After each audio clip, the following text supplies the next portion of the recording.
अब बच्चों आगे बढ़ते हैं इसी में हम लोग। प्रत्येक शुक्रजनक नलिका, अब हर एक शुक्रजनक नलिका, पहले तो हम लोगों ने देखा कि 2 वृषण हैं, हर एक वृषण में 250 कक्ष हैं जिनको हम वृषण पालिका कहते हैं। हर एक वृषण पालिका के अंदर 1 से 3 कुंडलित शुक्रजनक नलिका होती है। अब हर एक शुक्रजनक नलिका के अंदर भी 2 कोशिकाएं पाई जाती हैं। उनका नाम क्या है? नर जनन कोशिका, जिसे हम शुक्रजनक कोशिका भी कहते हैं, स्पर्मेटोगोनिया, और दूसरी है सर्टोली कोशिका।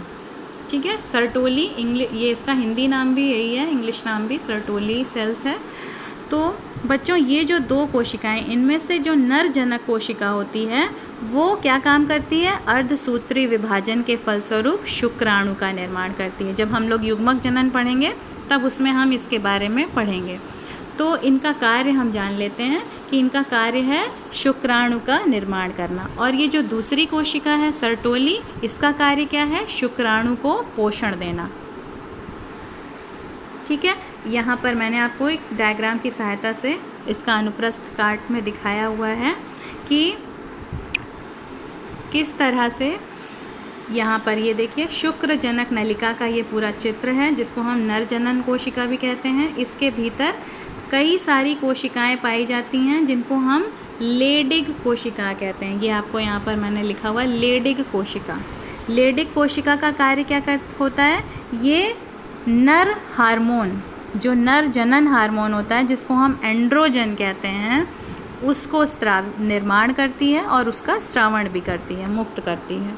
तो यहाँ आपको चित्र के माध्यम से ये जो मैंने आपको यहाँ बताया ना, अंतराली कोशिका जो आपने ये देखा यहाँ पर, उसी का यहाँ पर आपको ये जो खाली जगह आपको दिख रही है, ये सारी पूरी खाली जगह जो दिख रही है वो उसमें अंतराली कोशिकाएं स्थित होती हैं। और ये जो अंदर आपको छोटे छोटे गोले दिख रहे हैं, ये सब गोले क्या हैं?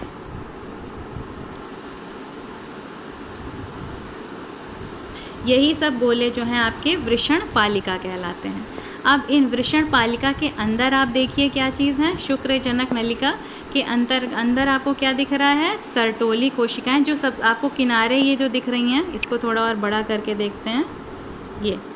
ये जो आपको गोल गोल सी संरचनाएं दिख रही हैं, ये सारी जो दिख रही हैं अंदर, इनको हम कहते हैं सर्टोली कोशिकाएं। ये क्या काम करती हैं? ये बीच में जो आपको छोटी सी पूंछ जैसी ये संरचना आप देखिए इस तरह से होती है। शुक्राणु की संरचना कुछ इस तरह से आपको दिखेगी, ऐसे हम उसको दिखाते हैं इस तरह से।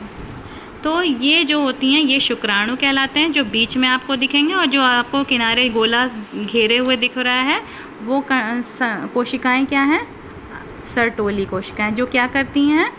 शुक्राणुओं को पोषण प्रदान करती हैं।